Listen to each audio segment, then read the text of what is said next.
Right now, two members of Congress, Michigan Democratic Congresswoman Debbie Dingell and Republican Tim Walberg, also of Michigan. Obviously, their constituents being hit hard potentially by what happens here.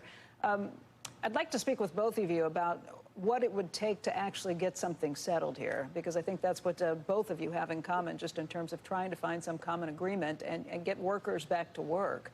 Congresswoman Dingell, I read through an interview you did recently where you pointed out the cost of living increases that the union gave up when the auto workers were in so much trouble, when the auto companies were in so much trouble several years ago. And that's been a big part of what led to this, the idea that they weren't getting cost of living adjustments at the same time inflation was running up so much. It really eroded their pay power. You pointed out that, you know, if you're getting $16.50 an hour working on the line, that doesn't do anything compared to what you may be able to make at McDonald's or Target or Walmart as they were raising prices to go through all of this. That has to be part of the real frustration that's built up here. So good morning. It's great to be with my friend Tim, too.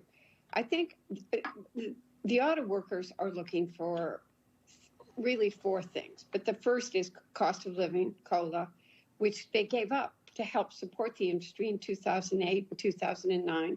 And in real terms, their salaries or their wages from 2008 and 2009 are actually 10% behind where they were because of inflation.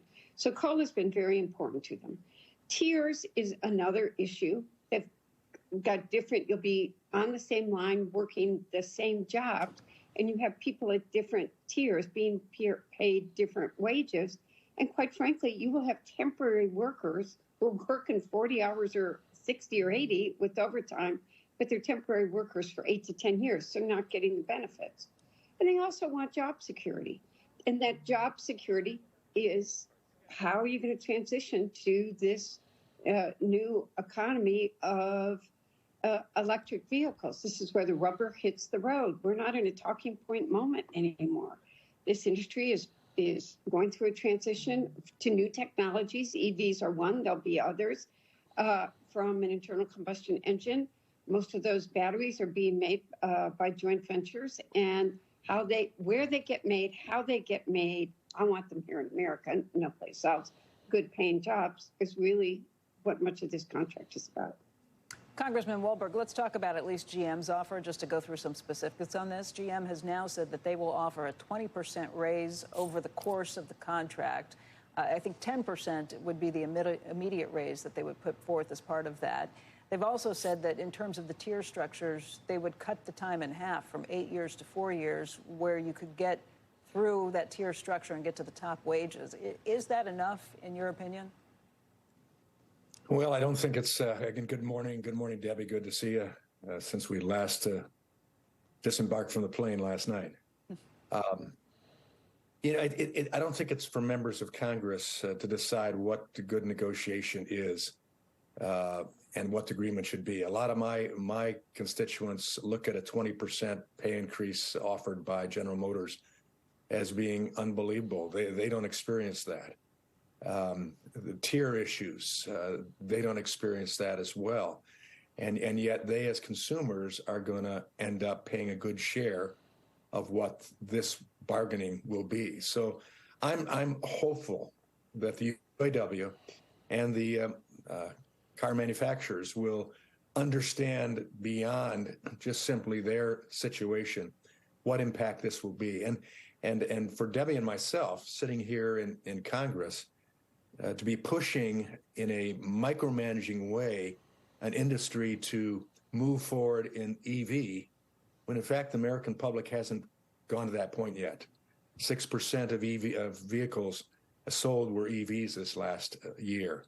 $60,000 loss per EV, according to Ford Motor Company, of their EVs sold.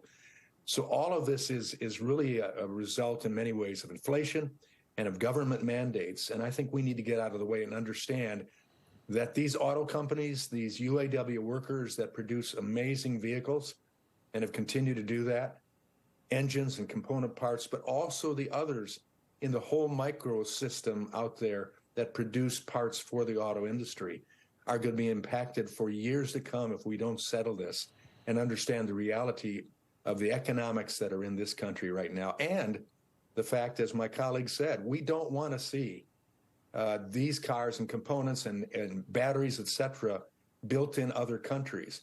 I don't want to see these cars and battery components built in other states. I want them in Michigan. Congressman Walberg, I realize you think Congress should kind of get out of the way. What do you think about the potential involvement of President Biden? That is something the Democrats have not wanted to see particularly, and I know Congresswoman Dingell does not want to see that. How about you? I don't either. I don't think it's our responsibility. I think we ought to be setting a framework in place that allows the amazing private sector, the designers, the engineers, and oh, by the way, the consumers who will express what they want to generate the way forward. And I think that would give security to a lot of the auto workers. I mean, they're looking at a situation right now where they could lose 2/3 of their jobs because EVs don't take as many component parts. So where are they going to go? So I think they're understandably concerned. But then the rest of the sector that has to buy these cars and hopes that reality prevails, and at the very least, we get ourselves ready for a change by having the infrastructure, the charging systems in place, so even our energy secretary doesn't have to commandeer a charging station on her trip and get the police called on her team for doing that. We have what is necessary, and I think that goes even to the utility industry. Consumers and DTE will tell you very clearly they cannot provide the system in place right now, the infrastructure, to take care of all that the government is pushing on and mandates. And so my concern is in that area. I wish the UAW and the motor car companies well, but we could be a great benefit to them by not intervening and pushing directions that we can't accomplish right now. Congressman Walberg, Congresswoman Dingell, thank you both for your perspective and your time this morning. Obviously, this is a huge issue for the nation, but in particular for your constituents as well. And we wish you well and thank you for your time. Thank you.